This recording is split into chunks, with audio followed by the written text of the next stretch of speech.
পথাৰৰ কোনো আলি ধাননি ভাল লাগে সেউজীয়াৰ ভাল লাগে চেনেহৰ ৰোৱনী দাৱনী ভাল লাগে গৰখীয়াৰ দহৰ বাবে মই আহিছো ওলাই মোৰ দেশৰ মাটিৰ গান গাবলে সদায় দহৰ বাবে মই আহিছো ওলাই মোৰ দেশৰ মাটিৰ গান গাবলে সদায় ভাৰতৰে পূৰ্ব দিশৰ সোণালী অসম গৌৰৱে চিঞৰো মই জয় অসম জয় অসম জয় অসম জয়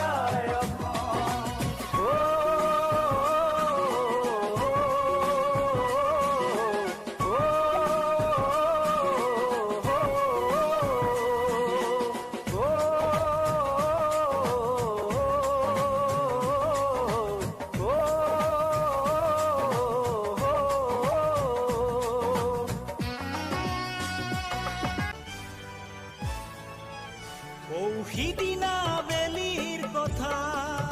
জনতাৰ তেজেৰে ৰাজপথ ৰাঙলী হোৱাৰ কথা বুকুৰ সহুদৰ বুকুৰ বন হেৰাই যোৱাৰ কথা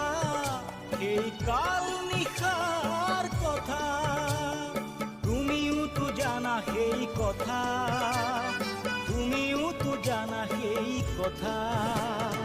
ৰাম বুলি আজি মূৰত তুলি সমাজে পাতি লোৱা ৰাৱণ ৰূপী সেই ৰজাৰ কথা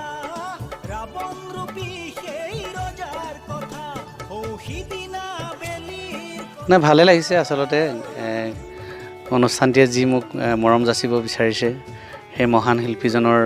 বঁটা দিব বিচাৰিছে তাৰ বাবে মই বহুত সুখী হৈছোঁ আচলতে মই সিমানৰ মানুহ মই হয় নহয় সেইটো নাজানো কিন্তু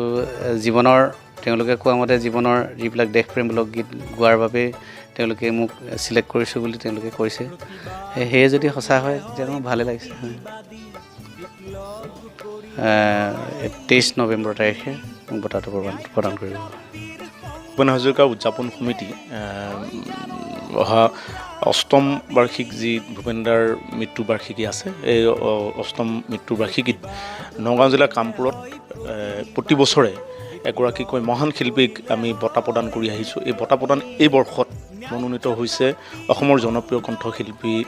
বিপিন চাওডাং ডাঙৰীয়া আৰু এইবাৰ বিপিন চাওডাং ডাঙৰীয়াক ইতিমধ্যে ডক্টৰ ভূপেন হাজৰিকা সুধাকণ্ঠ সোঁৱৰণী শিল্পী বঁটা প্ৰদান কৰা হ'ব আৰু অহা 23 তাৰিখে এই বঁটাটি আমি প্ৰদান কৰিম কি কাৰণে আপোনালোকে বিপিন চাওডাঙক এই ভূপেন হাজৰিকা বঁটাটো প্ৰদান কৰিবৰ কাৰণে মনোনীত কৰিছে জুৰীয়ে হয় চাওক চাবলৈ গ'লে ডক্টৰ ভূপেন হাজৰিকা ডাঙৰীয়া তেখেতৰ মাটিৰ মানুহ আছিল আৰু মাটিৰ মানুহৰ কাৰণে আজি গোটেই সমগ্ৰ পৃথিৱীতে তেওঁ নাম ৰৈ গৈছে ঠিক সেইদৰে অনুভৱ হৈছে আমাৰ এই উদযাপন কমিটিৰ যিটো জুৰী বোৰ্ড থাকে তেওঁলোকে অনুভৱ কৰিছে যে এনেকুৱা এগৰাকী মহান শিল্পীক দিব লাগে যিজনে সংগ্ৰামী সত্তাৰ লগত জীৱন যুঁজৰ লগত যুঁজি শেহতীয়াভাৱে